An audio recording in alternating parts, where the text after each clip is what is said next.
Welcome to He Did This to Me, the sports podcast by a father and son who happen to be mostly optimistic Mets, Jets, and Knicks fans. My name is Nick, aka Goody, and with me is my old man, aka the big guy, Noel. And just like his name, all we do is win. Let's get to the show. It's time to begin. The New York Mets, just moments ago, got counterpunched tonight by the Philadelphia Phillies. After the Mets put up 10 runs in the series opener, the Phillies swung back with 12 runs tonight and defeated our Mets 12-2. But the Mets did maintain a 2-game lead for the final wild card spot as the Braves fell to the Marlins 4-3 down in Miami. Talk to me, big guy. How we feeling about those Mets? Listen, I'm sad that we lost tonight. I was hoping that we could, really put a hurt piece on these guys and go up 2-0 in this series. But it's 1-1 now. I'm hoping we can come away with a 3-1 split when it's all said and done on Sunday. And of course, I'm happy that Atlanta lost. If we can keep maintaining this 2-game lead before we play them starting when Tuesday. I think we'll be okay. I'd love to go into that series up 2 games. It's going to be nerve wracking all the way through. This is a crazy time, but this is what we hope for, right? At the start of the season, this is what we were hoping for.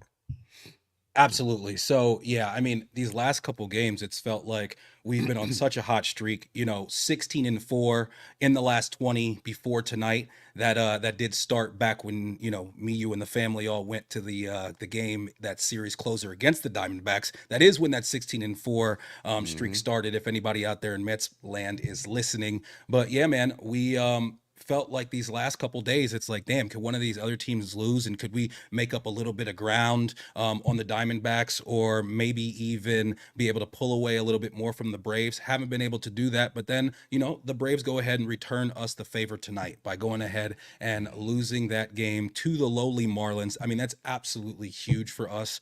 And when you look at it, it's like, exactly what you said. This is exactly what we asked for. This is what we were hoping for. Now we have a chance to close this out and hopefully close it out right. We have some hurdles to jump over. Our best player, MVP front runner, or at least one of them, Francisco Lindor, comes up lame with a back. I'll never understand why he didn't slide on that particular play, but he ends up tweaking his lower back, and now he's out. And we luckily have had Acuna. Not the Acuna that most people know. It's funny. My son actually looked at me and said, "We got Acuna." I said, No. That's his little brother," a couple days ago, and had to explain to him. But he's come up and fit right in. And, hey, I look at today's game and it's like, this is a wash. We lost this game. We lost big. Hopefully they got all their hits out the way. We made some boneheaded mistakes, some lazy plays as well. So hopefully we get those out of the way, and not in a close game where it really would have mattered and come back to bite us. Peterson, he pitched okay. Didn't get the best help behind him today, but obviously really quick hook by Mendoza. What did you think about that? I thought that, I kind of understood it. Peterson did not look like himself tonight. I don't think it was going to get any better. He was being hit very hard. It was distressing, to say the least. I was, I was concerned with him, and he just kept getting hit. Even when he got lucky when the guy got tagged out at home plate, he got lucky. Great. But he did a great job of covering the bag right there. Right. Yes. But just lucky that the way that whole inning worked out, that they only gave up, we only walked away with a tie game. And then the next inning, it went south again. So I just felt like he was, the wheels were falling off the wagon a little bit with him today. Yeah, wasn't his best start for sure. No. And he has been brilliant for most of the summer. And, hopefully it's just a blip on the radar, and we can get it done in these next 2 starts. Tomorrow we got, we have Mania going, who is, been our best pitcher this entire season, one of the better pitchers in the National League. And then on Sunday, we got Tyler McGill going against Wheeler. That's a tough one, obvious. It's a tough one, but McGill, listen.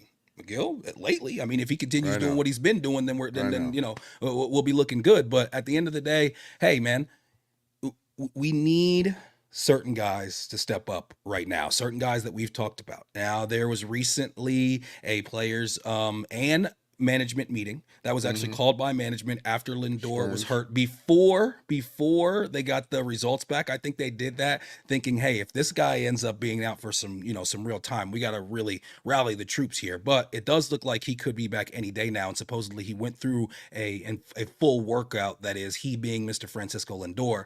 But when you go ahead and you look at, the one guy that did step up in that meeting, Pete Alonso, and another guy that we've been begging to catch fire, and he went out there and he challenged the fans, Mr. Brandon Nimmo. Nimmo, hey, he responded. Last night, he had a fantastic game, had the big 3-run homer, hit another double on top of that. Pete's been swinging a slightly better bat here lately, but tonight in this game Oh against the Phillies, I mean, the go you can't listen when you're my big bopper. You cannot go down looking with the bases loaded, no, ever, ever. no, And it was a no. strike too. Yeah, it was. Yeah, it was. That was distressing to say the least. But I mean, Pete's got to pick it up. Let's see how the rest of this weekend goes. I mean, really, a lot of money is going to be made or lost, really, honestly, this weekend and next week for this guy, Pete Alonso. I mean, this is big for his career right now, Nick. This is where he needs to make his money. And if they get into the postseason, come on, man. That just the his decimal points keep moving out when he gets to the postseason, because then he can show his wares and whatnot. If they somehow fall short, that's not a good look for him at all, at all. And I hope Lindor can come back. I did hear that Lindor, I believe, said that his back was hurting before the base running thing, but that maybe just tweaked it and made it a Hmm. little bit more, a little more like the Jimmy leg, that sort of I listen, his back. I mean, that move that he thing. made, as I said to you when I was over your house recently, and I was saying, I think he hurt it when he turned like this. I hurt my back a little bit just doing that slight demonstration to you. So yeah, I'll never understand why he didn't slide right there. I mean, Yeah, well, he's a guy if who he does had it to everything do so over, fundamental. Of course he would, but he's a guy who typically he's so fundamental, like he usually typically does such a good job of doing the fundamentals. So it's just hard to believe why he didn't end up doing it there. Really, really hard to believe. But you know what? At the end of the day, is what it is. And hey, Acuna, so far from what we've seen, even when Lindor comes back, we got to figure out a way to keep this guy in the lineup. yeah, I was thinking about that today. I mean, what do? You bring him back in? I mean, who are you going to sit down? Iglesias? No, sit him down. No way. Seriously, where would you play this guy today? Who would you sit?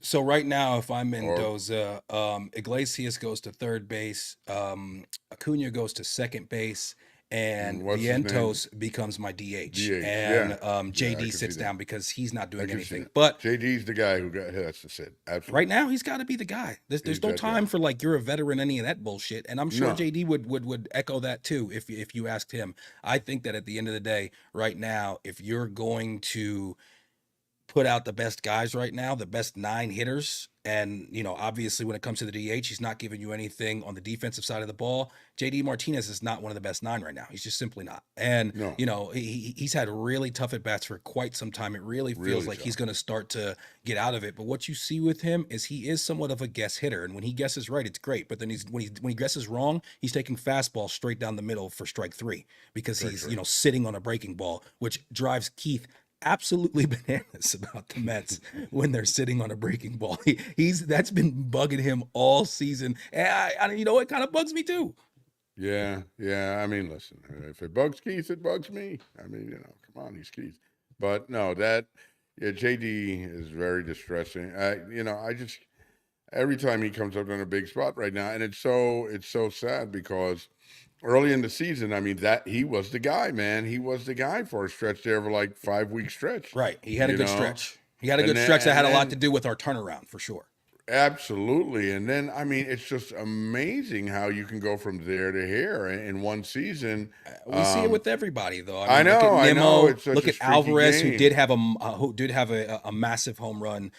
Just an absolute shot into the second deck yesterday. But Hmm. Alvarez, we've seen it. We've seen it with Nimmo. The only person really who you can say consistently all year has been doing his thing is by and large Lindor, even though we did have that tough stretch at the beginning. But I mean, for the Right, vast majority of the season, he's right. been extremely consistent. And then outside of that, I mean, Marte has been in and out of the lineup with injuries, but he's been fairly consistent, numbers wise. And honestly, our Yeah. most consistent hitter across the entire season this year, Vientos.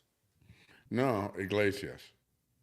Well, yeah, but Iglesias is even a smaller sample size than say Yeah. Vientos.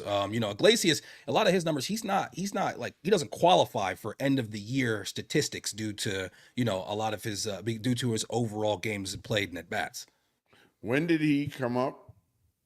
I don't know the exact date that I don't I know. know, I know. I was just wondering about around when because I thought he actually came up right around the same time as Vientos, or I don't know. I'm not sure about that at all. But yeah, no, Vientos has to pick it up again too. And you're right. I think a little shakeup right there. You know, Nick. I mean, I don't know when you do that. Do you do that right now in the middle of this Philly series, or do you You do do it that in when Lindor Atlanta? comes back. You do it. It doesn't. Right, It has to do with when Lindor comes back. It doesn't. And right, whenever he comes back, that's when you make the move. right, right. You're right.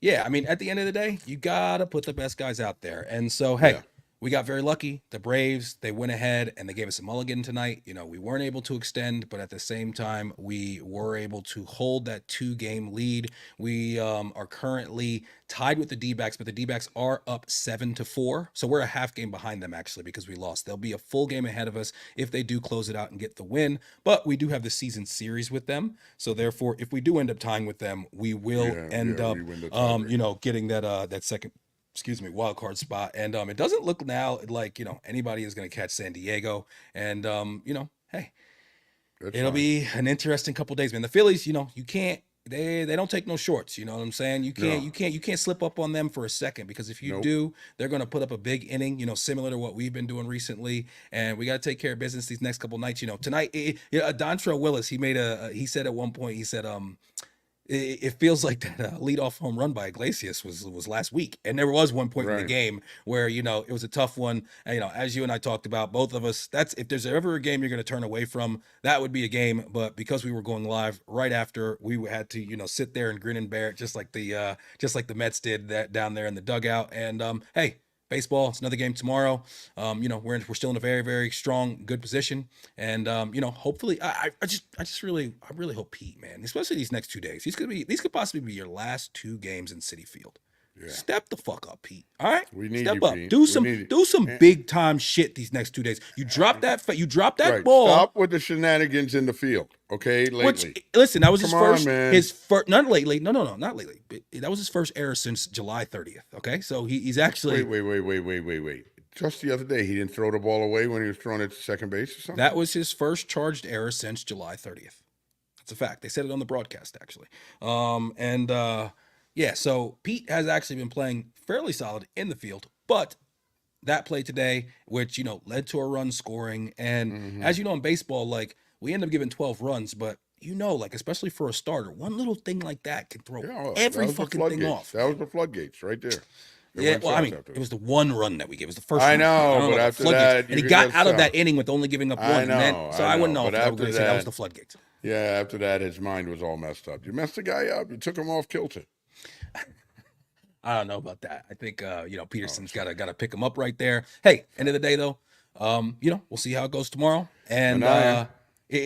well, yeah, Mania. We need Mania to continue to do his thing. We need him to continue to step up. One thing that I did want to bring up from earlier in the week was I saw a sit down with Luis Severino, and they were talking to him, and one of the big things was about the fact that he has just pitched way more innings than he has in quite some time these past couple days. I mean, this past season. And when you look at that and you ask him why, one of the first things he talks about is the Mets training staff.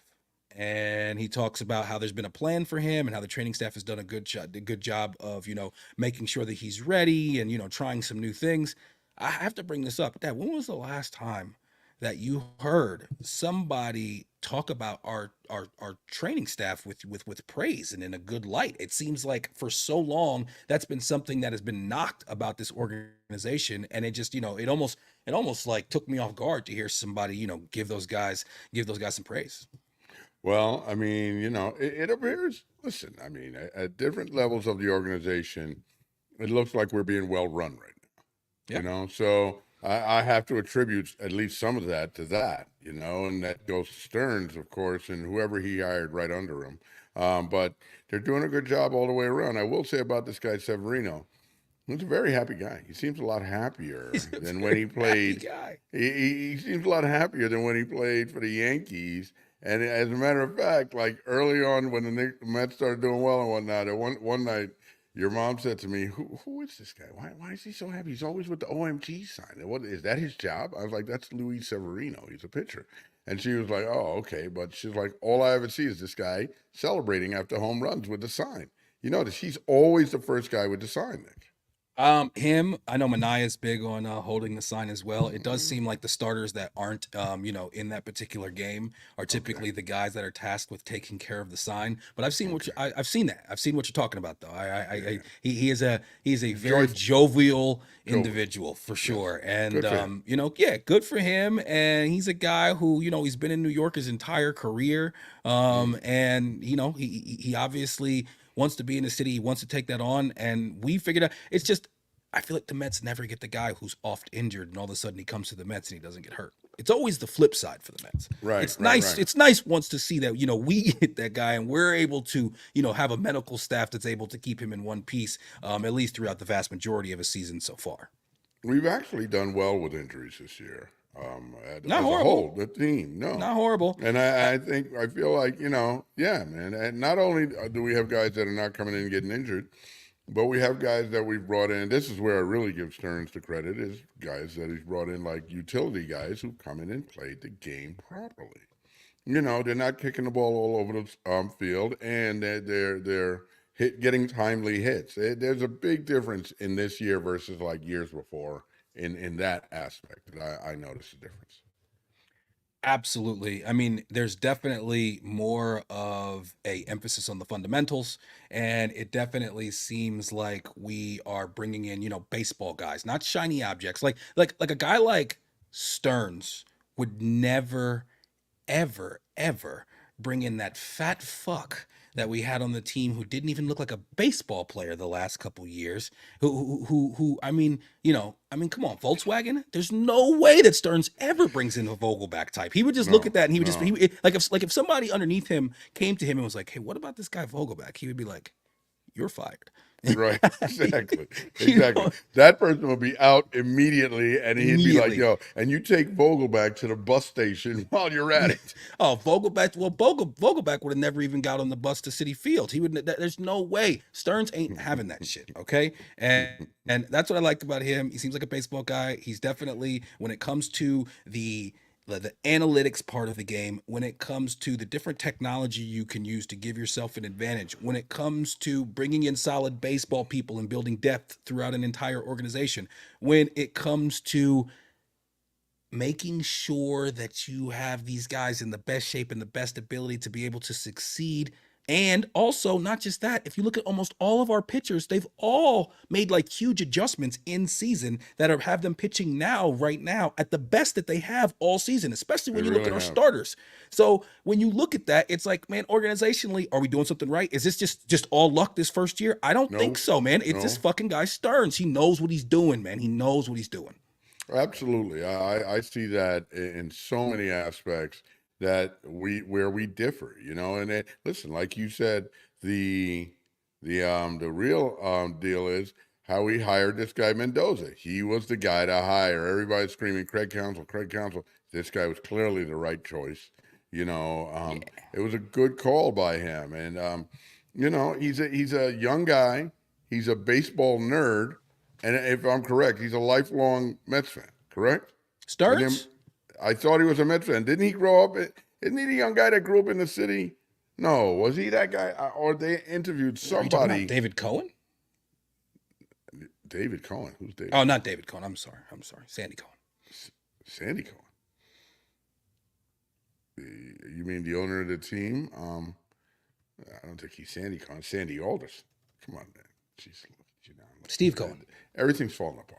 Okay, come on. Steve Cohen. My bad. My bad. My Uncle bad. Steve. My All bad. right? Hey, it's Uncle hard to Steve. produce a show and talk at the same time, but we're gonna get through it. All right. Steve Cohen, we know who it is. Uncle Stevie. No, No, but yeah, but but he's from where's New York. Stearns I mean, from, Nick? Stearns, I Yeah. listen. If Stearns is from New York, I have no idea how I missed that. I've never heard that one time, but Oh, anything's he was a possible. Met fan back in the day. Yeah, pull up his Wikipedia. We'll see what's up. You He's know? born in Manhattan. You know How what do I'm I miss saying? this?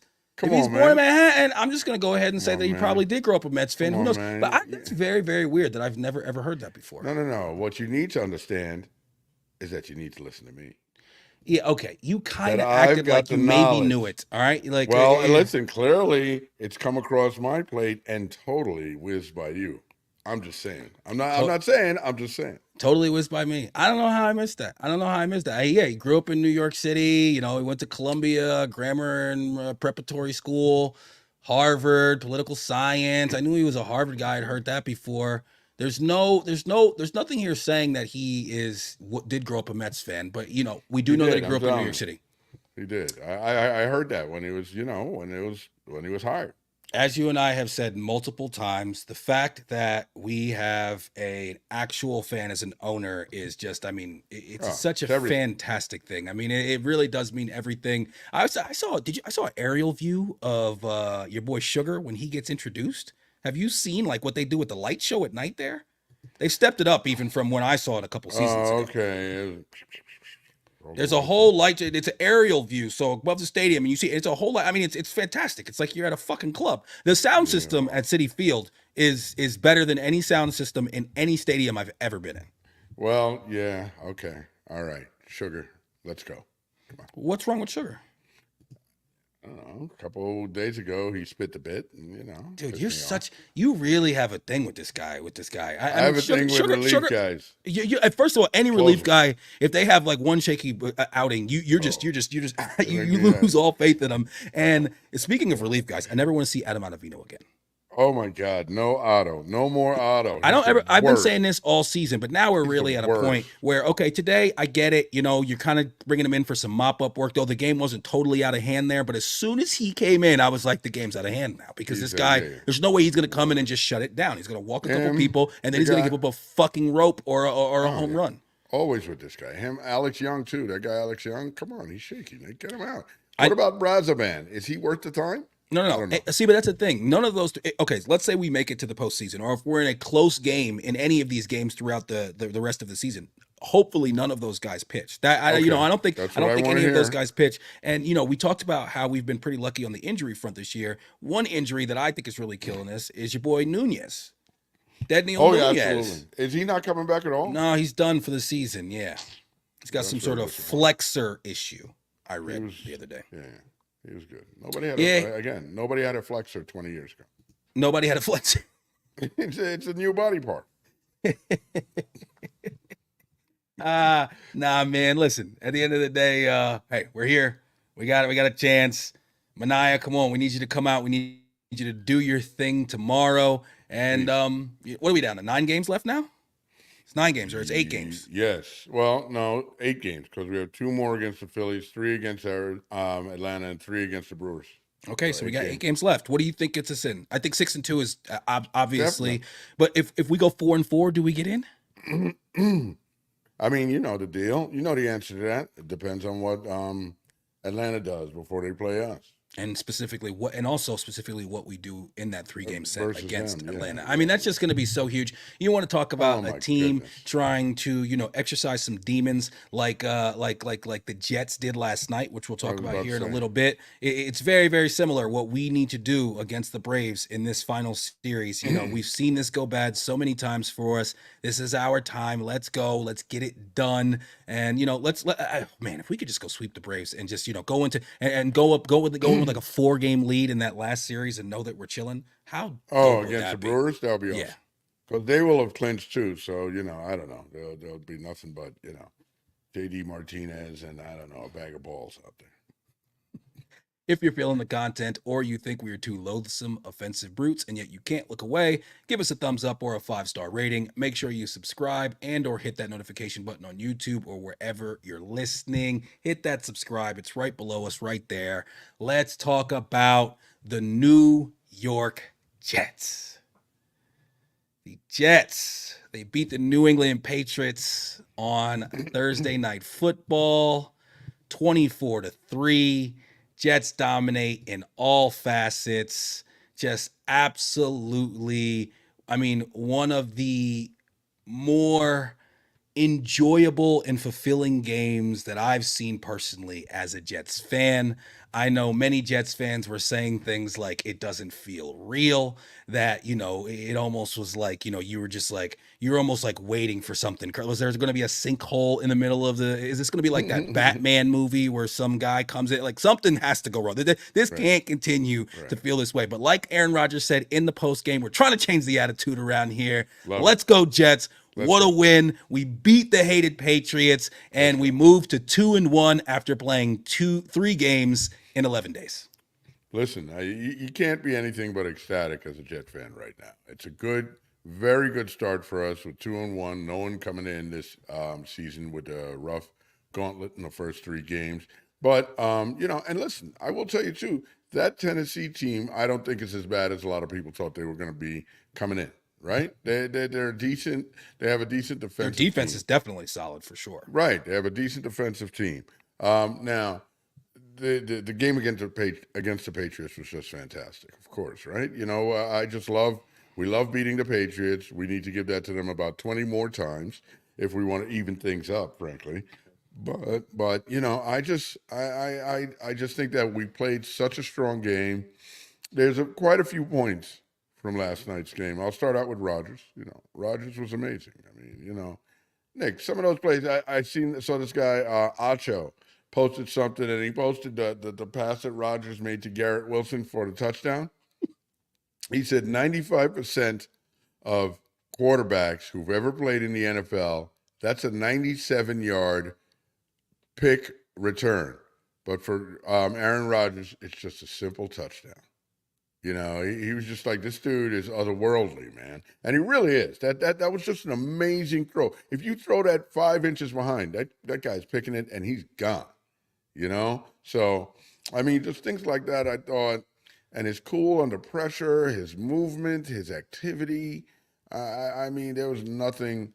There was almost very little wrong with Aaron Rodgers' game last night. A couple of delay of game situations, but listen, we can forgive That all that. part, okay, we can It's forgive all that, but annoying. it's annoying. They got to figure that shit out, dude. It's They got to annoying. It's figure it out. annoying. Yeah, I saw Salah talk about it today, and Okay. he said he says that's something. He said that's something that's going to last all year. He said that's something that he likes to take it down to the end. That's part of his superpower, and we got to work on it. But yeah, I didn't like hearing that too much. But listen, Aaron Rodgers, he'll figure it out. He'll get it right. I'm convinced of that. And he's not going to let there be one game where him doing stupid shit like that makes us run out of timeouts. And I just don't. It's not going to get that far. Okay, come on. Don't anybody say anything negative about Aaron Rodgers to me ever again. Hey, I'm with you, big guy. That we're not gonna spend too much time on the timeout thing, but I really No. hope that they can get it figured out. All right, so let's talk Mm-hmm. about Aaron Rodgers a little bit by the numbers. Yeah. 27 of 35, 281 yards, 2 touchdowns, 17 yards rushing. Wow. And in my opinion, those 17 yards felt like 170 yards rushing Oh yeah. because Oh yeah. that was the one thing that I honestly had gotten myself to the point where I never thought we were going to see him run around like that, and I was okay with that. The maestro that he is when he is at the line of scrimmage and he is, like you said, taking the clock down, seeing everybody, doing all the checks, little something here. Hey, it's amazing what he does, the way that he's able to put these It's guys in amazing. position. And it's not just about, going from a run to a pass. It's also about running the ball right or left or, what he just, it's unbelievable what he does. Okay. Yeah. And Yeah. you see every single person on this team being elevated. But with all that being said, I was like, okay, the guy that I used to see get outside of the pocket and make some of these great throws on the run and occasionally scamper for a first down, we're never going to see that again. And that's okay. And it's still going to be better, way better than any quarterback play that we've seen in my lifetime and in most of your lifetime as well. Yeah. But then you see this guy all of a sudden he's spinning out of the pocket and he's running up the sideline for a first down out of bounds. And he's getting tackled. Lazard's coming over. He's got a problem. Aaron's like, yo, don't worry about it. We're good. Taps the defender. Like, yeah, good play, whatever. Very Listen, nervous about I that. would like to see him get out of bounds. He did comment after the game about the fact that, he does know he has to get out of bounds right there. The one time where he took the late hit, he got popped and he popped right up. You could tell that was one of those I old know. school, I'm good. I'm good. What's up? I'm good. And he definitely he cleared some hurdles for himself yesterday, and he did say that, and you saw it. And Dad, if he can move around like that, that changes fucking everything, man. If this Yeah. guy can move around like that, now it's like, oh, okay. Now we don't just have this guy who can pick you apart and distribute the ball. We have a guy who can get out and make plays when the production does break down. And now you got to deal with, Garrett or Conklin now in the the scramble drill. And he's just, and one thing about him, a lot of guys when they get out there, they start putting touch on the ball. He gets out there and still fucking fires the ball in there to guys. And I mean, Yeah. just like puts a throw on him where it's just like, yo, only you can catch it. It's coming in and you better be ready and you better have soft hands. He has been fantastic. I mean, it was just fantastic to watch. Let me give you a couple more numbers. We score on 3 touchdowns in 3 consecutive games. That hasn't happened in ages. Mm. 9 offensive touchdowns in week 3. Last season, we didn't score our 9th offensive touchdown until week 11. So it took us 11 weeks last year. This year, it took us 11 days. 3rd and 9, that used to feel like it was just an absolute death sentence for so many years. And all of a sudden, when you have this guy, we're converting third downs down the field. We're putting together long drives, and it's like, yo, I've never seen this before. 2nd and 16, no problem. Let's hit Conklin and let him scamper. And all of these guys, when they catch the ball, they're able to turn and run up the field because of how accurately it's being thrown. And Right. all of this is without him and Garrett being on, the That's right. exact same page just yet. Right. Yeah, I do notice that he's constantly throwing guys, to keep running. He does that all the time, and I noticed that a lot with the throws to the tight end. With Conklin, got his catches, 80 yards plus, I believe, and Ruckert got in the act a little bit. Ruckert had 2 catches for 15 yards. Right, big catches too. At Yes, least big one of them catches. was for a big first down. Yes.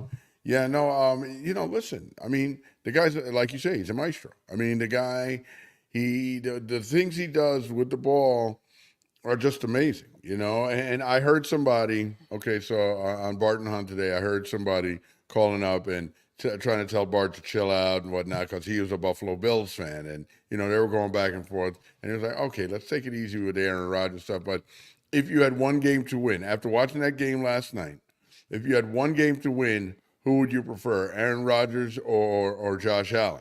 And Bart Scott said Aaron Rodgers. And he's like, "Oh, you're out of your mind, Bart. There's no way. I got to tell you, Nick, that's not a crazy take. Okay, if I got one game to win next weekend, and I'm going to show the tape to both guys.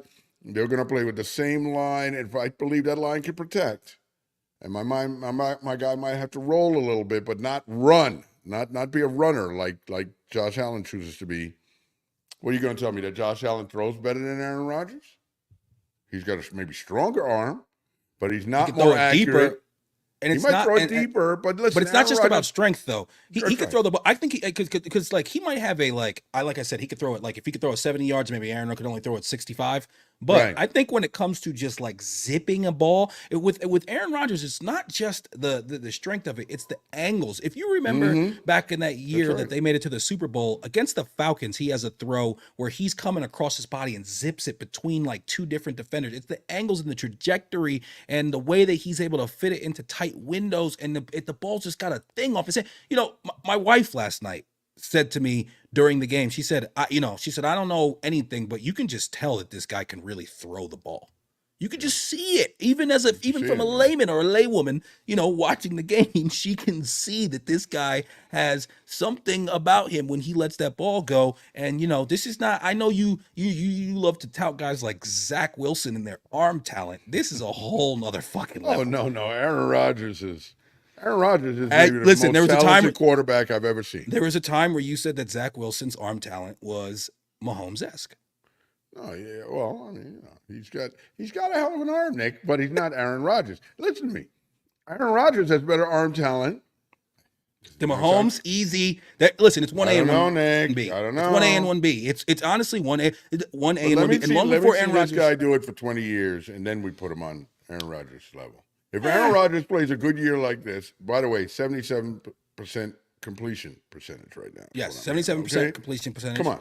He's not going to keep that up. But if he has a very good year like this, Nick, and with his lack of interceptions, the way he usually listen, okay, so I don't know. They might have to put him in the Hall of Fame in like 3 or 4 years instead of 5. And just see, change the rules. honestly, when you look at the one, you bring up the lack of interceptions, and that's one of the things that I think about when you look at that game against Tennessee, because we lose that game 17-10. Right, with a bad interception in the third quarter. Exactly. Absolutely. Where we can't score, but we got no in the fourth quarter when we think that okay, we're down 17-10, but we got a chance now. That's when somebody just figures out a way, sack strip fumble.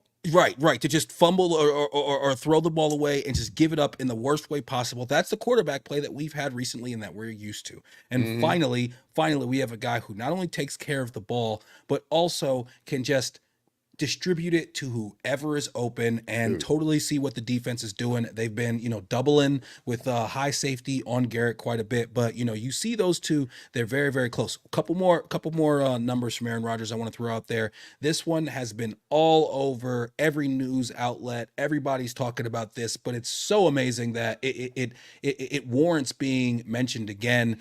Last night he threw his 480th touchdown. It was his first touchdown thrown ever to a wide receiver that was drafted in the first round. That's hard to understand. Even if Green Bay never drafted a first round receiver, the fact that they never even signed a guy who was once a first round pick is crazy. That's the case. And clearly Green Bay has a philosophy with receivers. We feel we can get them in later rounds. That's their philosophy. That's their philosophy. And the one thing that I also did want to bring up is that at one point I got this stat and it said that the fastest ball carrier in the game at that point had been Aaron Rodgers with 17.5 miles per hour. That's crazy. Okay. So somebody's gyroscope is off right there. That doesn't make any sense.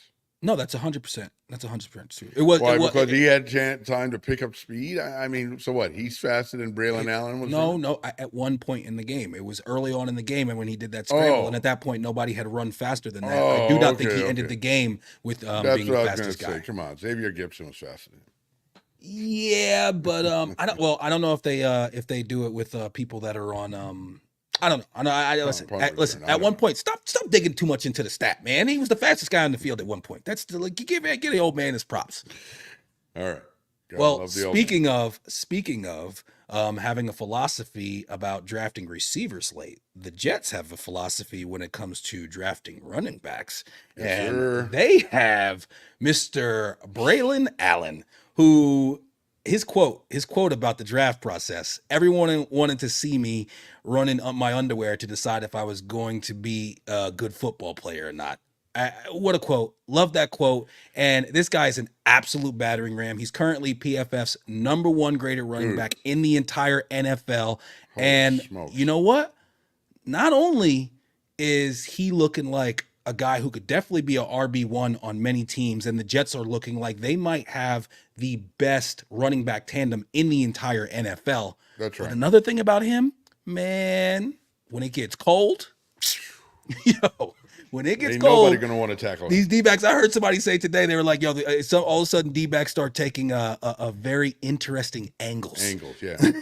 Because they're not trying. This guy, man, there's a couple of times where he's supposed to be tackled for loss, and he never gets tackled by the first guy, and the first guy usually gets punished by the first guy. Yes, I mean he's a monster, man. This guy, he just. Watching him play the game, you gotta love watching him play the game. If he gets tackled for a loss, you're surprised. Honestly, you're very surprised. It's never happened.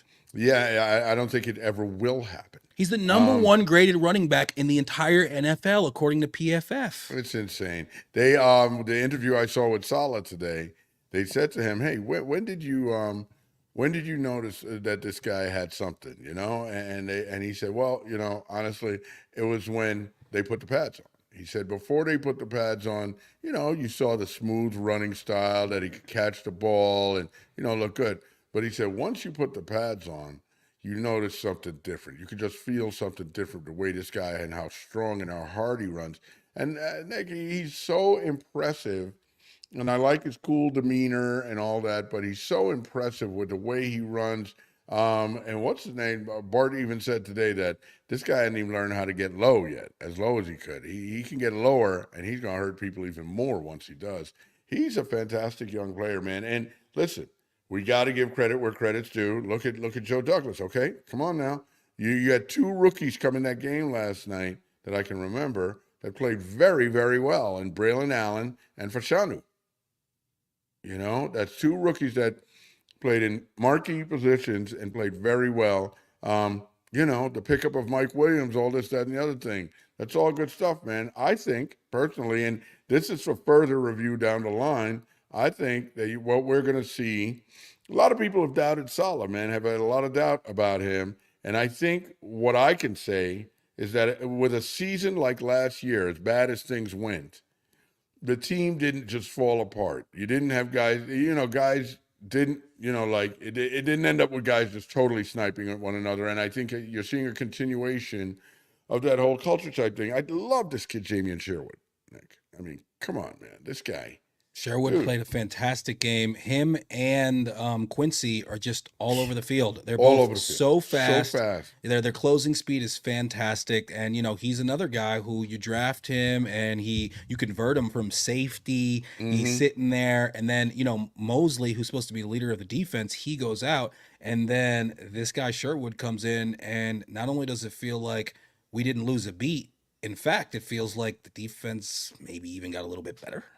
I think so. And this what this also speaks to, Nick, is that if we change coach and GM, say last year, you never see this. Unless you give a team Fair. and a program a chance to grow, you never see this development. You have to have a firm belief. And clearly, Woody's had a firm belief. Hopefully, this year it's really starting and will continue to pay dividends. But if you're constantly changing, every 2.5, 3 years, you never see the development of your players or the building of a culture or a style of play. We're starting to see that on the offensive end now. I remember we spoke about it last year, how there was a style of play and a culture in the defense. And when you went in that, it was a standard. There was no standard there. Let's also give credit to Hackett. Hackett called a good game. Hackett called a good second half the other day. But the fact of the matter is, Nick, when you have players that can play the game and make plays and you extend drives, you're able to call better games because, somebody's not stepping aside and letting some guy crush your quarterback on every play. I mean, that's what was happening a lot of games last year.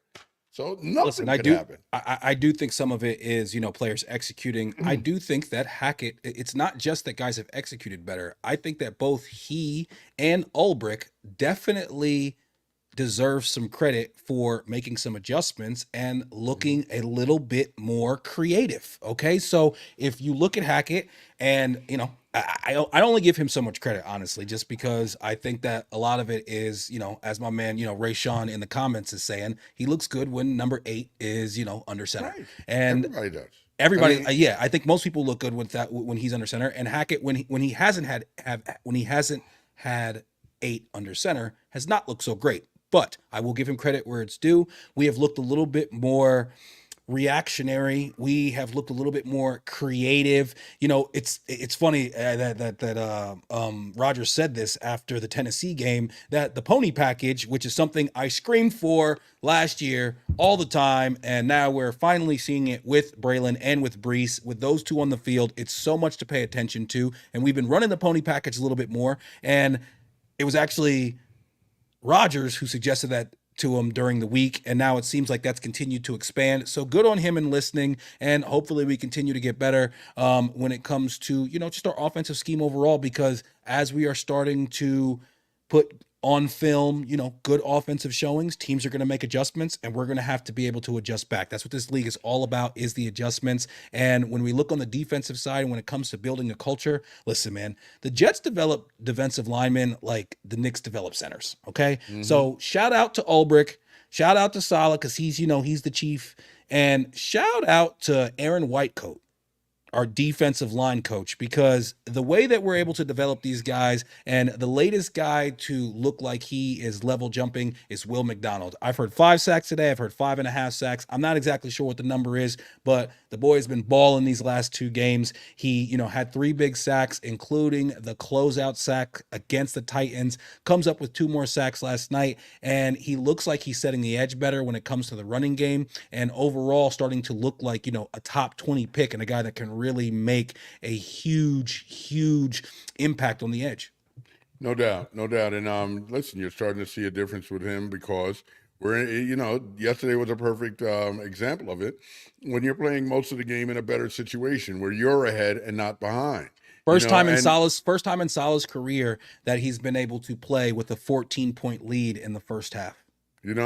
I mean, that is huge, Nick, because now that defense can fly around. Now that defense is making plays. Guys are gaining confidence every play because they're dominating. Now that defense can do all the things that they thought they could do, and they're like, we can really do this, And McDonald, he's a good young player. I thought he was impressive last year at times, just in some of the moves he made, but he didn't get many plays done. I just thought he was a kid who had a lot of ability because of the bend that he can get around the corner. Listen, Nick, there's times when this guy, I was watching him last night, some plays, he's unblockable. I mean, there are times when they couldn't stop. Now, there were times when they were smart enough and got a hand on him to steer him and steer him a little bit wide of the quarterback. But there's, no one can stay in front of this guy sometimes. Nick. He's so fast. So if he can solidify the edge at his size, that's amazing, man. That's amazing, because there are going to be some plays. Listen, there are going to be some plays like Bart said, like where he gets thrown out the club. I mean, let's face it. Some of these guys are so huge, they're going to toss him. But he's also going to make some guys look pretty foolish sometimes too. I like Will McDonald, and I hope to see a lot more out of him. And I don't know what else we're going to do. I mean, listen, even Clemens played pretty well last night. But again, we're playing from the lead. We're in much better position to impose our will on people. You know. Yeah, no, absolutely. I thought that, Clemens did at least flash a couple times. I'm not sure overall when you look at the grades, how well he did, because he's had Right. some really tough grades this season and last season. But he flashed a couple times. There was a couple Mm-hmm. times where he made a couple plays, and when it comes to defensive linemen, that's what you want. Mm-hmm. Once again, my guy Ray Sean in the chat, who is a Boston guy, he said Will McDonald was out there looking like Reggie White. I was sick. Yeah, I Oh mean, my he God. had a huge impact on the game. And, all we can do is hope that guy continues to improve. And yeah, and he ends up looking like a guy who's another good pick by Joe Douglas. And you mentioned Olu Fashanu. He comes in yesterday because Morgan Moses goes down with what is a knee injury. It looks like it's going to keep him out at least a couple weeks, a few weeks, but that's not going to be season ending. He's a guy who's been an Iron Man throughout his entire career. Yeah. And, now he's out, but we're able to bring in the 10th overall pick, a consensus All-American from last year, and throw him in at right tackle, and really didn't lose a beat. And from what everybody says, I did try to key on him a little bit, but, I'm no expert on offensive line play, but from what I saw, seemed like he really held his own once he Solid. got in there. Solid. He definitely looked solid. I was watching him. He looked solid in there, Nick. And you just, and the main thing is you don't see anything glaring where the guy's just getting beat like a drum, and you didn't see anything like that. His guy, whoever he was blocking, kind of like disappeared a little bit behind him. He's a big guy, and it's not like you saw him out of position where his ass is one way and his arms are the other way. Yeah. So that's the main thing you want to avoid as an offensive lineman, right? All those people that wanted Brock Bowers, hey, we got Tyler Conklin, okay? My You know what guy I'm saying? Conklin last night looked Come on, man. fantastic. 5 Come on, catches, man. 93 yards, fantastic hands. He showed a little And burst. blocking. Block. Oh yeah. Well, we've known that he's a good blocker. We've But known I'm he's a saying good Brock blocker. Bowers it would not. Oh, listen. I was just that's a lot of people were screaming. Why didn't we take Bowers when we took Fashanu? So that's why I brought him up. But yeah, you look at this guy Conklin, and his burst, his ability to get some yak, I thought was fantastic. You brought up Mike Williams, the ball skills of Mike Williams. That Uh, guy, when he goes up and it's 1-on-1, he wins the ball, man. He yeah, almost came yeah, down with that touchdown. And like yeah. Aaron Rodgers said after the game, if he puts that a little bit more high and outside, he probably does come out with it. That's right. And then the That's more right. that him and Rodgers continue to get on the same page, that's going to be a huge fucking weapon for him. Nick, when this guy gets more, this is only going to get better, man. By like game 8, this could really be something with those two running backs, those guys out wide, Lazard making it happen. I mean, come on, man. And then, he with Aaron Rodgers when he scrambles like that, he's so good at passing the ball to guys when he's on the move and giving them the ball so they can keep going. There were a couple passes, one to Conklin I can think of that brought him down to the ground. But most of the passes were thrown where he could catch them and keep going, and that's extraordinary. Yeah, yeah. I mean, some of the throws he made last night were just Unbelievable. absolutely fantastic. I talked to so many Jets fans today who were all saying the same thing. I just haven't seen anything like this ever in my life. It's just so great to have this competent quarterback play. And that's the thing. In the game against the Titans, you saw competent quarterback play. Yeah, In this game, you saw like excellent high level quarterback play where it's like, yeah, okay, we can make some mistakes and this guy can make up for it. yeah. This guy can make a guy like Alan Lazard look like a whole different fucking guy. Okay, so it's just been a breath of fresh air. Please, please, please keep this man healthy. I thought that. What did you think of the overall mix of plays last night? Did you because I know I've heard some people today that they didn't like how many times that Aaron dropped back. I would prefer that he didn't. They said he dropped back. Well, it's 27-35, right? I listen. What I prefer that Aaron Rodgers 27 of is 35. I think it was a total of 40 dropbacks is what I saw. right, right, right. I would love it if Aaron Rodgers had no more than 30 dropbacks. That's just me. But you have to do what the game dictates and what the defense is giving you. I think that listen, hopefully, I mean, that many dropbacks in a game where we're up by that much, realistically, he should have had a lesser amount of dropbacks yesterday because by the second half, we had more than a 2 touchdown lead. But you know what, man? These teams are going to keep keying on us to step up and try to dare him to pass the ball, and they're going to start realizing that that's a bad idea. And when they start doing that, we're going to start running it right down the gut on them. And as our offensive line gets more cohesive, we're going to start doing it. So I'm not really too worried about it. Aaron seemed fine. It's not like he's tired. Now he'll just be in like a hyperbaric chamber for the rest of the week for like another 10 days till Denver. Yeah, I hope so. And I hope they all enjoy their time off. And as far as his dropbacks, I think that's almost like a Tibbs minutes conversation to me, Yeah, where it's like, what? Oh, if he had 5 less, you'd feel so much better. At the end of the day, I think that the game dictates, and you get to a point where you can dictate. And I think that'll happen more as our offensive line continues to gel. Our running backs, continue to get better at reading and playing with this offensive line, and also as it gets colder. And so we yeah. start to run the ball more. I think that's when you'll see the dropbacks go up. But I didn't have any problem with the amount of dropbacks he had yesterday. My guy was so spry. He was chasing Alan Lazard up the field. Oh We my don't need God. you. We don't need you blocking anybody. But you could just tell he's juiced up, man. He's a I know. he's a Don't competitor. chase nobody. Don't chase the play, man. Some fool, he'll get the penalty, but some fool blows you the fuck up, man. No, no, no, no, no, no, no, no. No, I hear man. you. I hear Stay you. clear. Stay. When he was running down the field, I was like, "What are you doing?" I was screaming at the TV because I get it. Trust me, you know what, Nick? It's funny because I can remember games of football that I played in leagues, and when I can remember a particular game playing quarterback, and I threw the ball down the field. The guy I caught think me. I think it's I think This it's is important this that is before games that you went no, to. but I These are think it's games up in the important that when Bronx. you said when I've played in leagues, I think it's important that you specify Oh, these what are flag leagues these football are. leagues. No, no, no. These Flag are foot. flag. Okay. Grown men, flag football, weekend warrior bullshit. but Okay. I can remember throwing the ball down the field and my man Julio or something catching the ball. And when he caught the ball, I was running because you're so excited. You're running after the play, But somebody's got. I mean, come on. Wait, I what are was these leagues just. that you were playing quarterback in? This was playing for the Bronx Criminals up in the Bronx. I had that jersey. I had that Right, Criminals right, jersey right, with the right, right, Goodrich on right, it. I right. got that from Me, you when I was me, a and kid. I your never saw you play with godfather. that team. You No, were the me. quarterback? I played quarterback for 1 or 2 games.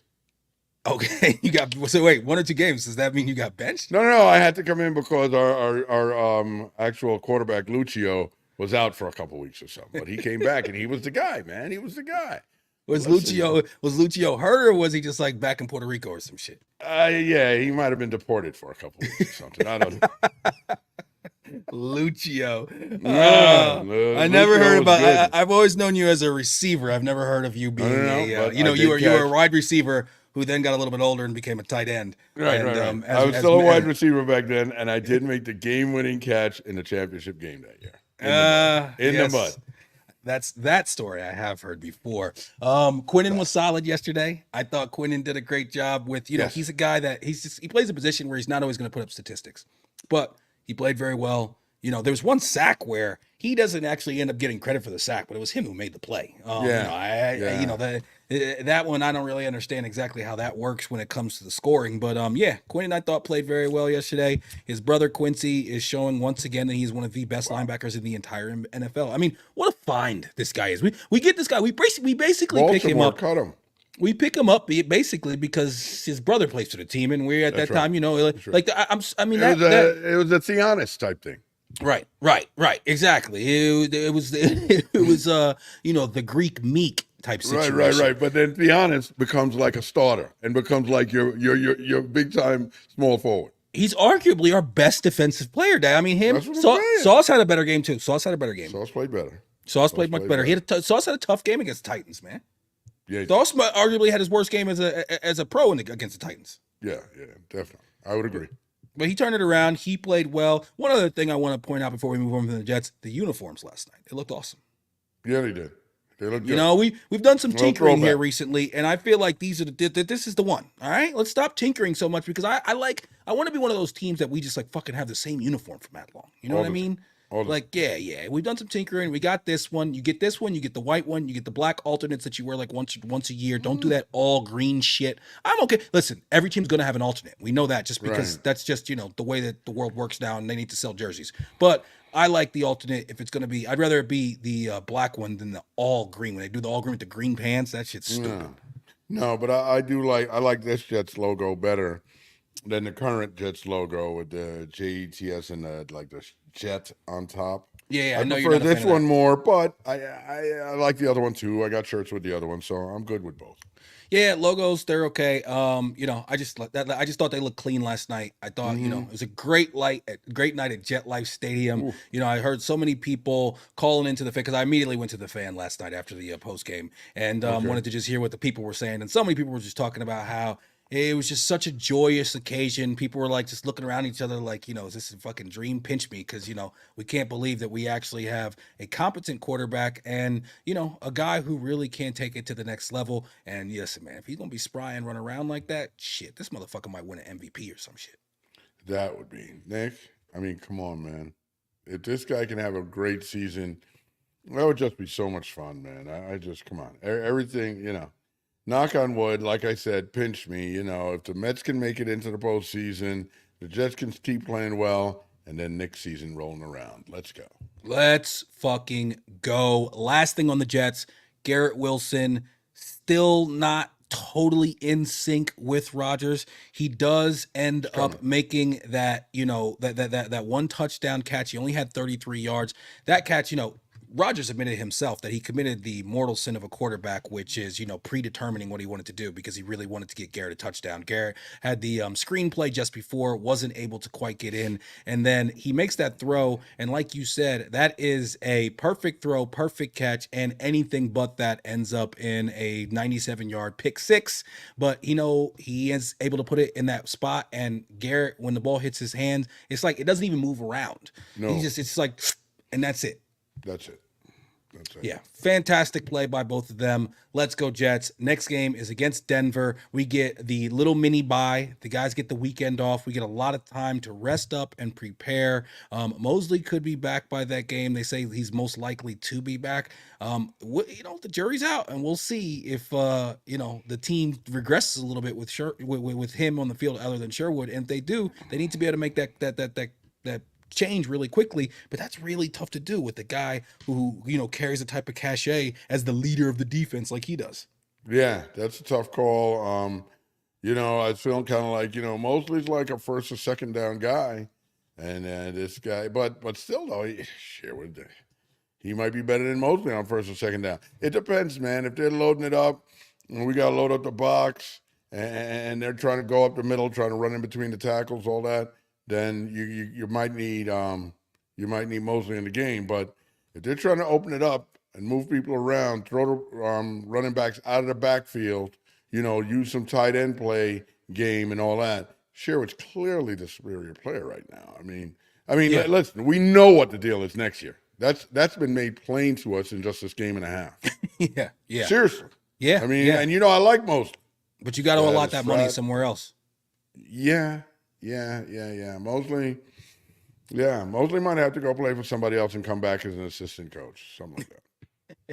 Yeah, listen, man. We're gonna see. We have doubted him before when he has That's right. not looked like he was especially spry, and he has come back and proved us wrong. I hope he does it again, but we shall see. This Denver game is important. Then we have the Sammy D Bowl, over in London, and then we come back and we have a Monday night game against the Buffalo Bills. I would love it if they would, pick up a loss there, and we go into that game. We're both 4-1, and we battle for the lead in the division.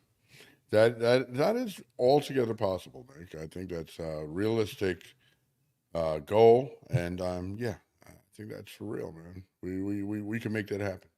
By the way, Sandy Cohen, he's the father in the show The OC. Great character, but Never heard of this guy. Quite the mishap for me. I think he's an actor that if you saw him, you might remember him. He's I never watched that he's show. a guy that he's been in a lot of stuff. Peter Gallagher, he's been in quite a few things. I think you might know him, especially a guy who takes in as much network TV as you do. Yeah, man, listen. Let's go Jets, man. Hey, it was great to see, but now you can't come out and lay an egg against fucking Denver. We have to take care of business. It's a rookie quarterback. They don't look good so far this year. We're at home. We have to take care of that game. I know last year it says, we came out with a little bit more energy, this, that, whatever the case may be. Figure that shit out, Salah. All right. Now you got it done. But now, as soon as they come out and look flat, everybody's going to immediately, take the microscope and put it on you. So come on out, so get these guys ready, make sure they're right, make sure their bodies are right, and make sure that they just come out in that game and fucking hit them in the mouth, because we were able to, stop their running game. And the reason that we were able to do that was not because we did such a great job on the run. We did not. Okay. We still gave up a nice, good yard per carry. Aaron Rodgers was the thing that was able to stop their run, and that was being able to do that by dictating, because we went out and we scored early. We didn't score on that first drive, but you saw from that one that we were moving the ball. We just had I'm pretty sure it was Mosley that got the holding that kind of ruined the drive. But yeah, man, we just got to make sure that we come out and we start fast, because once we do that, we see that this defense can really, really get after the quarterback. Oh, before we get away, we got to away from the Jets. We got to talk about Ulbrich and the fact that I was so happy with our defensive game plan yesterday. The way that we feel, because we basically sit in our base defense, and that's how we play most of the time. And we have great corners, and we can get pressure with 4. We don't have Hassan Reddick in the building, which I do want to ask you whether or not you think he has more or less leverage now. But also, we have Jermaine Johnson going down for season-ending Achilles injury. And what do we do to a team that has some rookie and practice squad guys starting on the offensive line? We bring a little bit of extra pressure. Chuck Clark, Michael Carter, I think, even got a sack. And then that leads to 7 sacks. That leads to them never really looking comfortable. Brissett was pressured on 12 of his 23 dropbacks, which is a crazy number. So, we really saw our ability to make adjustments. I mean, that defense looked more like a Rex Ryan defense than an Ulbrich defense. And I love the fact that we saw a weakness on the other team. We saw maybe a little bit of a deficiency on our team as far as personnel with some of these injuries in the holdout. And we did the best with what we have to be able to affect them. And, at the end of the day, make it a disadvantage for them with the fact that we were able to bring all these extra guys. No doubt about it. What we're doing is we're giving other teams a lot more to think about. We're doing we can do a lot of different things to people and make them play the way we want them to play. If we can consistently just like pull different schemes out of the bag, we can be a blitzing team or we can be a base, that base four up front team. No, Albrecht called a masterful game. We were where we needed to be when we needed to be there. I'm very impressed with that guy. Clearly, he does a good job. And listen, I'm impressed because some people wanted to talk to that guy for a head coaching position last year, after last season, and he said no. He wanted to stay and see this through a little bit more. Obviously, I respect that, and I'm happy with that because I don't want these guys to have to learn a new voice. Sure. Well, there was So not a ton of great jobs out there this offseason. I no, think there that might have had wasn't. something But to you do know with what? his Yeah, but you decision. know what, Nick? Any job being a head coach in the NFL, I mean, maybe the worst Mhm. job right now is Carolina, right? But But I think a lot of people talk about the fact that, as an assistant, that's something that I feel like I've heard people talk about more just in these last mm, couple of years. Like as an assistant, don't you got to look at where you're going, the organization, the quarterback, the whole situation. It's like, yeah, you could be this hot assistant right now, and then all of a sudden, look at Hackett a couple of years ago. He's right, a hot assistant. He goes to Denver, and then he comes out of that. And if not for Aaron Rodgers, I think he might have had to go be the offensive coordinator at South, Jesuit State or some shit. You know what I right, mean? Like, right. if not for Aaron Rodgers, he's not just stepping right back into a coordinator job. So you got to be real careful when you make that move. One last thing on Rodgers. It's nice to see a real home field advantage. Mm-hmm. Rodgers, because he can make the checks and he can do all that shit, and you had the quieter crowd, alert, alert, alert, and everybody immediately, you know what I mean? Like, ooh, even with when we're at home, we haven't had that advantage recently because we haven't had guys that can actually take advantage of it and can No, get to the line and diagnose and make adjustments and whatnot. And with Rodgers, you get to see what it's like to actually play at home and have the crowd be a fucking advantage. It's just amazing to see. yeah, no. Listen, come on. We can go on forever with the superlatives. I mean, it was quite the night, that's for sure. Quite the night at Jet Life. Make sure you hit that like, tell all your friends, subscribe, and follow on all platforms. Turn on alerts. Make sure you never miss an episode. Hit that subscribe underneath. And now we got to talk about Shohei Ohtani. I mean, this guy continues to wow and continues to make history. He goes 6 for 6 on Thursday against the Florida Marlins. The Dodgers clinch a playoff spot, and that 6 for 6 included 3 home runs and 10 RBIs. He adds 2 stolen bases. He ends up not only getting to 50-50, but is now at 51-51 and has arguably one of the greatest offensive seasons in the history of baseball. Some people are calling him the greatest player in the history of baseball. Talk to me, big guy. Is Ohtani the best player that you've ever seen?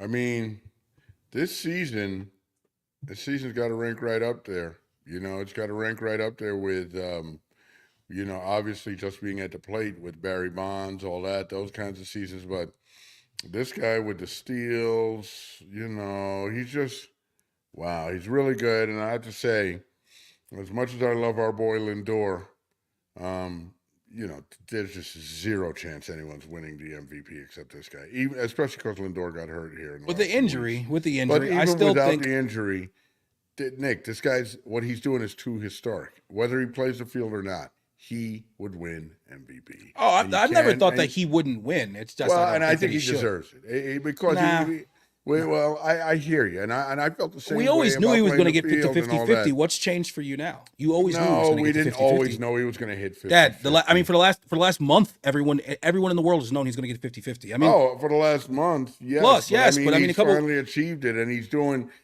things like 6 for 6 and 10 RBI, and come on, man, No one's doing that. Come on, you cannot poo-poo that. 6 for 6, 10 I'm RBI, not poo-pooing it. 3 I home just don't runs. listen. Lindor with the injury has changed it, but I still say if Lindor is still playing and playing the way that he has, and he's still playing a Gold Glove level shortstop, I don't think that a guy who never plays in the field should win an MVP. To me, I just think that that's there was a long time where DHs wouldn't win MVPs. Where I guys agree with that would you. be a major thing that was held against them. I mean, I know Frank Thomas had some years where it's like if he was a first baseman, he wins MVP, but he was DHing a lot that year, so he doesn't win it. I absolutely agree with you in principle. In reality of what we're seeing right now, I have to go against that. In principle, I agree 100%. But this guy is he's doing some amazing shit, man. He listen, when you want to talk about greatest ever, he's definitely in that conversation. Yeah, I think it's a You little know, early to talk like I that. right. I think that he needs to have a few more seasons at this level Yeah, before we see that. You look at a guy like Willie Mays who has, I think either 10 or 11 gold gloves. I think that right. that has to be taken into account. And but Willie Mays didn't pitch to a 3 ERA for years. And even when you talk about a guy like Babe Ruth, he doesn't have the pitching No, statistics and accolades that this guy Otani has. And they say that he may even be able to pitch in the postseason of this year. I I think that know. sounds Holy wild to me smokes! to be able to do that. But Come on, man. this guy, he's unbelievable, man. He really is. It's not just one of his hits that wasn't a home run was a double off the wall. So he almost I hit know. 4 home runs. And I mean, some of these were just absolute fucking bombs. I Bomb. shout out to the Marlins for pitching to him. I do think I've heard different opinions on that. Their manager came out and said, I think it's bad baseball karma and it's just not what we're about. And I do think that you should pitch to I the agree. guy. Play the Just, game. for play the game, history's sake. Your fans have no reason to be there other than to see something crazy by this guy as well. And go up there, and if you're gonna get him out, you get him out. But if he's gonna, That's right. do his thing, then you let him do his thing. Listen, I think that Ohtani is amazing. I think what he's done this year is obviously something that we have never seen before. I do wonder, a lot of that stealing bases, is he quite as healthy if he has to play in the field every day? Does he have as much legs? Is he able to steal as many bases if he's a everyday in the That's right. field player? I don't know. Valid. I don't know. And so, I do think that the whole, especially in the National League, this is the National League. Okay. Especially so close to, the rule being changed where we do even have a designated hitter, a DH winning it. I don't love it, but it's going to happen. It's definitely going to Hmm. happen. And it's not something I can sit here and rail against because he is having a fantastic year. I do think, I've said this before, I'm going to float this again. When Ohtani comes back, he should not be a starter anymore. He should be a closer. He should be a closer because then you get the most of being able to use this guy really as much as possible. You get to use him 2 or 3 times a week. You get have him in the lineup hitting every single day. And we've seen what this guy can do as a starting pitcher. He's a good starting pitcher. He's got an ERA around 3. He's a very good starting pitcher. He's not a great starting pitcher. We've seen what he can do when you bring him in and you let him loose. We saw Hmm. what he did against his teammate in Mike Trout in that World Baseball Classic to close it out. Just absolutely throwing gas past this guy, reaching close to, if not the triple digits. And I think that you could probably baby his arm a little bit more. Yeah. Can you imagine if he could be a dominant closer and he could do what he's doing at the plate? How valuable of a fucking player that would be? He'd be the MVP like 5 years in a row. Right, right. Which he might do anyway, but yeah, I mean, I Right. just think that, man, if you could, I think that's the best way to utilize and get the most out of this guy. And he's had some arm issues here. I would just say that, listen, I even heard people talking about today. If there's a chance that he could injure himself pitching and it could stop him from being a hitter, then maybe you don't even ever want this guy to Yeah, pitch man, again. put him in the I don't outfield. agree with that. Not if he's that good of especially if you have him as a reliever and you can just pick and choose when you use him and Yeah. how many pitches you put on him and everything. To me, it seems so simple to me, but I've never heard anybody float it other than myself. What, the relief pitcher thing? Yeah, Yeah, make him a no, I closer. haven't heard anyone else say it. I'm telling you, I think that's the best move for him. And with all this being said, he's a great player.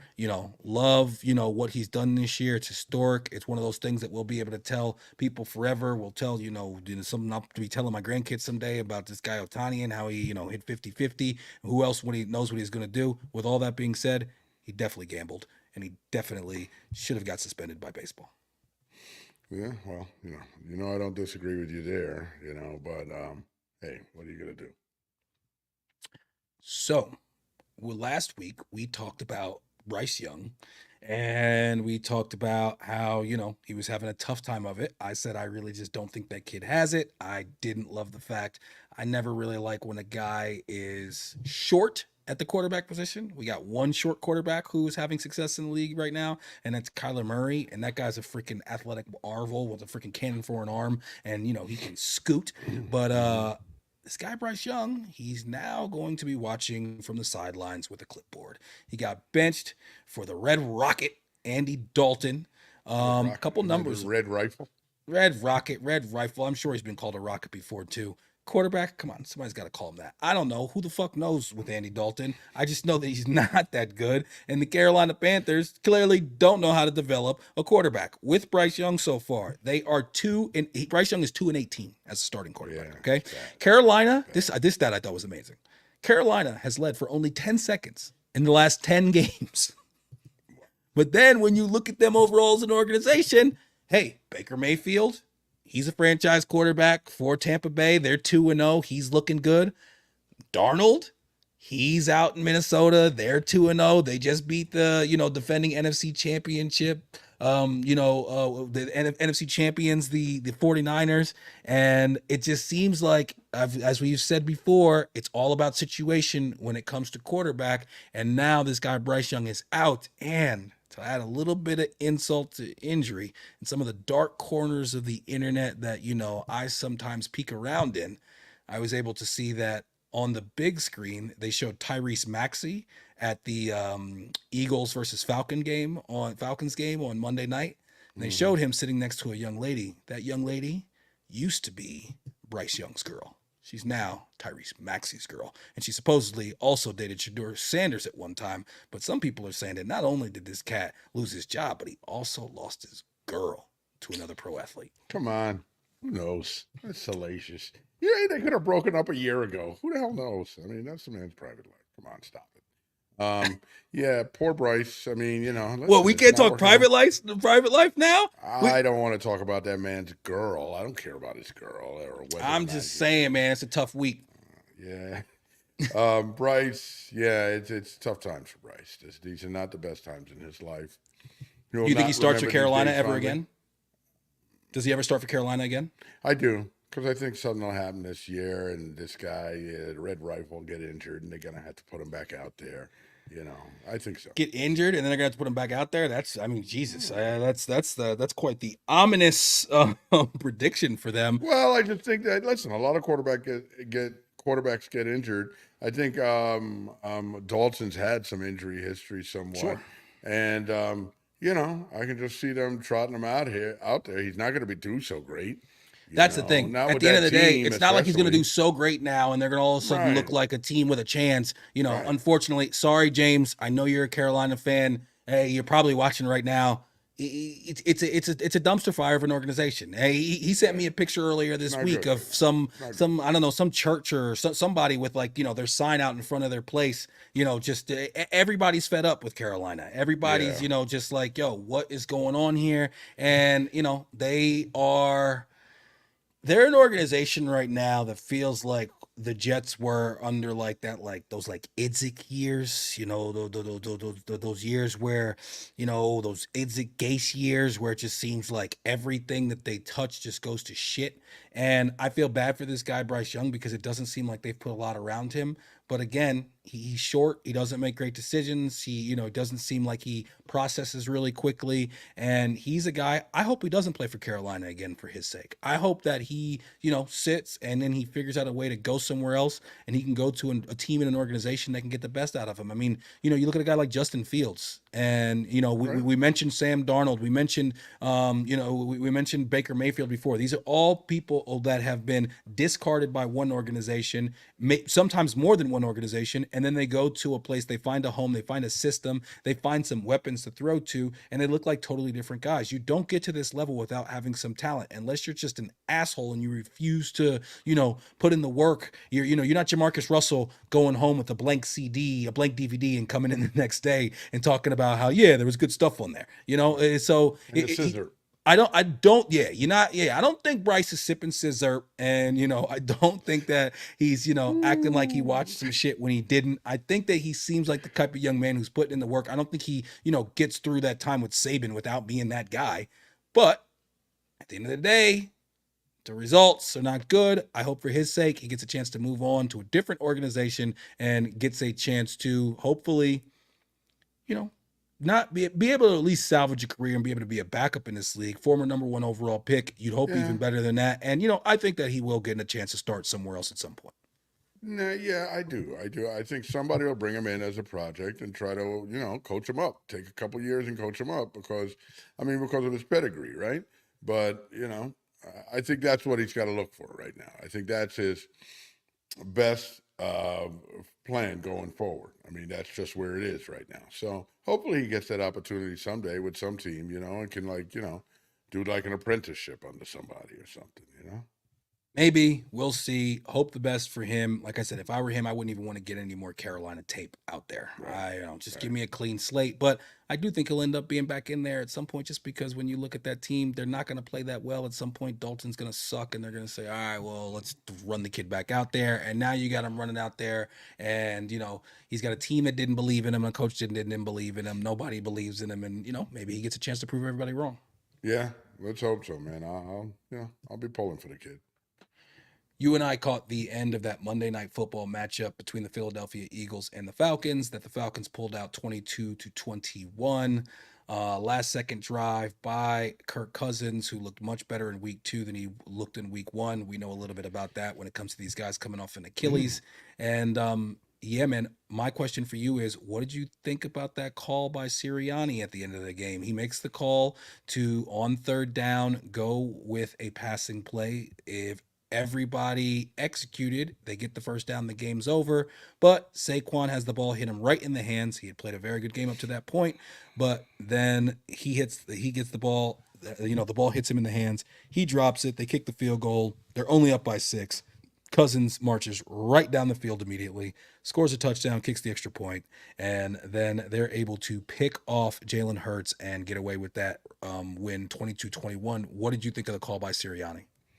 I think that that's a tough one. I mean, you're throwing the ball to your best player out there. I get it. People say just run the ball, kill the clock. But like you said, if he catches that ball, which he catches 99 out of 100 times, the game is over. I don't have a problem with that. With now realizing that, okay, for these guys to win, this guy's got to drive all the way down the field and score a touchdown. Well, your defense hasn't played great, but I'd like to believe that my defense can do that. Can I hope so? And am I not going to pass the ball there because I'm thinking, okay, well, if this pass is incomplete and they get the ball back, they could drive. No, no, I'm trying to put the nail in the coffin. I honestly don't have a huge problem with him making that play because I feel like had they executed the play properly. It was the perfect play. Everything was perfect except for him dropping the ball. I think everybody would say, that's a gutsy move. Way to go. I think the people are saying that, oh, blah, blah, blah. Come on, man. When you're the man in the arena, you always are open to criticism. So I don't have a big problem with that call. Absolutely, people playing the results. I've seen all these different things Exactly. about how they should have, run the ball on third down and then went for it. And then if you do that and the team goes down and they kick a field goal, you're the idiot. It's just like it's just so easy for people to play the results with this one. He got the ball to his best player in a perfect position. Saquon didn't make the catch. How do we go and we start looking? There are times where it's egregious that you Right. don't take points or that you don't do or you don't keep the clock running. There are times when that's egregious. Right. My bigger problem when it comes to Philly and the way that they went about things is the way that that secondary played once Atlanta got the ball. They just Yeah. decided that we're going to just go full prevent and give them all the space in the world. I mean, it was just so fucking easy. And that's one of my biggest pet peeves when it comes to the NFL at the end of games when defenses just decide to go straight prevent. And in today's NFL, with today's quarterbacks, they are going to march it straight down the field on you, especially if they have that much time. I understand that you don't want to get beat off over the top, but how many times have we seen a guy get the ball back with 40 something seconds left, 13 seconds left if it's fucking Patrick Mahomes, and get the ball down the field? You have to continue to keep pressure on the quarterback, and you also have to continue to not just give these guys 15 and 16-yard gains on the sidelines. At least make them catch the ball in the middle of the field. I just thought that the way that they played it was it lacked aggression, and like we said, he went straight down the fucking field. It was so easy. I mean, it was like within like 3 plays, it was like, okay, there's 42 seconds left and they're on the fucking 30 something. And all of a sudden they were on like the 12 and it was like 30 something seconds left. It was way, way, way too easy in my opinion. I think that Sirianni, he went for it. He made the play that, when Belichick did that to Peyton Manning back in the day and would go for it on fourth down because he was like, if we get the ball back to Peyton, he's going to score. Everybody thought he was a genius, but Right. Sirianni, Because it he doesn't. worked. Right, because it worked and because he had the cachet. Sirianni doesn't have that, and he's a somewhat, polarizing figure as a coach overall, even in Philly. And so I think that that's why he gets all the scrutiny. But, Barkley should be getting the fucking scrutiny. Listen, Barkley, Right. you're a big time player who we just gave big time money. Catch the fucking ball and put the game out of reach. And that's what he said after the game, and I'm sure that that's how they feel in that locker room. I don't think those guys in that locker room are feeling like, damn, we should have did that. No. They feel No. like, hey, coach, put it in my hands, give me a shot, and I'm going to make the play. And when you don't make the play, hey, the coach is going to take the heat. That's what happens. We know that. But at the end of the day, I thought the way that defense played was the real problem. And you let a guy like Kirk Cousins, who was having an okay game at that point, but not a great game, and now he comes out of it looking great. And Atlanta, all of a sudden, they're talking about, being somebody who can make some noise in the NFC. Yeah, it's a tough spot that for that defense. Yes, you're right. That prevent defense gets a little, it It's makes too things lax. it's too lax sometimes. But Nick, just like with the Jets in the start of the game, they're playing a little more of an umbrella. But then when you get the lead, you can play, bring your guys up more and push up more and be more aggressive. But at that point in the game, you don't want to let anybody get behind you because I guess that's the whole thing, right? You keep trying to keep people in front of you so that you're working on them making a mistake. They're going to make a mistake sooner or later, and you're going to capitalize on it. And you keep people in front of you. If you let somebody get behind you, then it's just over right then. And that's what people in football try to prevent. I'm assuming that since so many people do that, so many teams do that. I mean, it's virtually every team in that situation. Not true. Not Who true. There's else? certain times Who the stays Chiefs. The aggressive? Chiefs are one team specifically who stays aggressive right there. Spags, yes. Yeah. Yes, they stay aggressive right there. The And Steelers yeah, too. it's a time that okay, if there's 30 seconds left, that's one thing. There was well over a minute left. That's too much time in today's NFL to just fucking go in and straight prevent. The other team will go straight down the field on you if you do that. And like I said, at least funnel them to the middle of the field. They were letting guys catch the ball for 20 something yards and just step out of bounds. Yeah. Wasn't good. Yeah, definitely not good. And at the end of the day, I do think Atlanta is a team that could possibly make. They got a lot of weapons on offense. Their defense is decent. I felt like Philly was a team that was going to prove a lot of people wrong this year because last year they ended tough, and then there was a lot of people talking shit about them going into this season. And you look at them and the way that game goes down. Now they are missing one of their best weapons in AJ Brown for sure. Right. But at the end of the day, oh man, that game, you got that game by the balls, man. You got to figure out a way to win that game if you're them. And now that division, the NFC at least is, you got the Cowboys who got waxed, got absolute dog walked by New Orleans. The Giants are terrible. And then after that, you have what? The Redskins, they not doing shit. So it's like Eagles, it's right there for the taking, but they got to take it. Yeah, I think the Eagles still end up winning that division. I mean, they will. But So you think they they're definitely win, going not the Cowboys? Think the Cowboys definitely have no chance? Yeah, I think the Cowboys. I'm starting to feel shaky about the Cowboys, man. But it's so early in the season. People can be terrible in the first quarter of the season and pick it up for the rest. I'm worried about the Cowboys' defense up the middle. They're very light in the ass up the middle. A strong running team, I think, is going to have their way with the Cowboys, and you know that'll lead into something we'll talk about shortly. Well, it is that time. It is that time where we get to the big guy locks.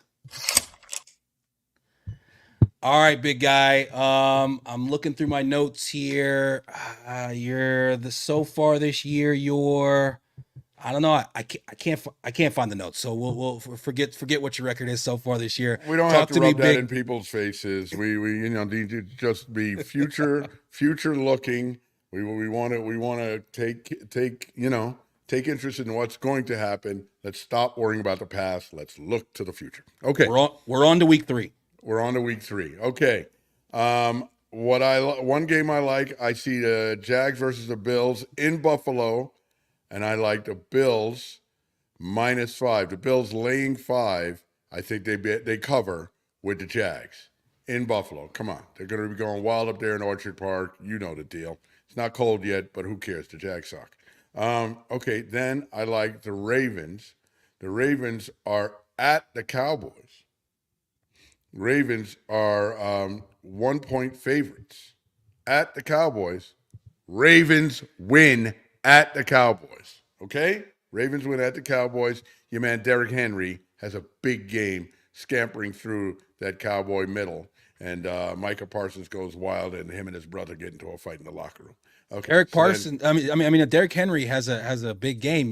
There's been a lot of talk about how they're not handing him the ball enough. So you think that they finally start to give it to him this week? I do. Because I think the opportunity's there with the Dallas, Dallas is kind of like that, like a jelly donut, soft in the middle, so it's not good for them. It's not good. Okay, so next we're looking at Dolphins versus the Seahawks in the rainy city up there in Seattle. I see the Seahawks at home -4.5 points against the Dolphins. Come on, who's the quarterback? Skyler who? Yeah, I mean, come exactly. on, man. Stop it. It's not Pete Carroll anymore, but Gino and the boys are going to put a hurt piece on the Dolphins. Tell your man Tyreek, tell him to get an Uber driver, and let's go. You're going down. All right, so you got Bills -5 over the Jags, Yes, sir. Ravens -1 at the Cowboys, and Yes, then sir. the Seahawks -4 versus the Finns. Lock it up. Those are this week's Big Guy Locks. Thank you for tuning in to our first ever live show. We really, really appreciate all the love. You can catch us every week on YouTube or wherever you find your podcasts. Please follow, like, comment, and subscribe. Make sure you hit that notification button on all platforms. We really, really do appreciate all the love. You can find us on all socials at he_did this to me. Love you, big guy. Love you, kid.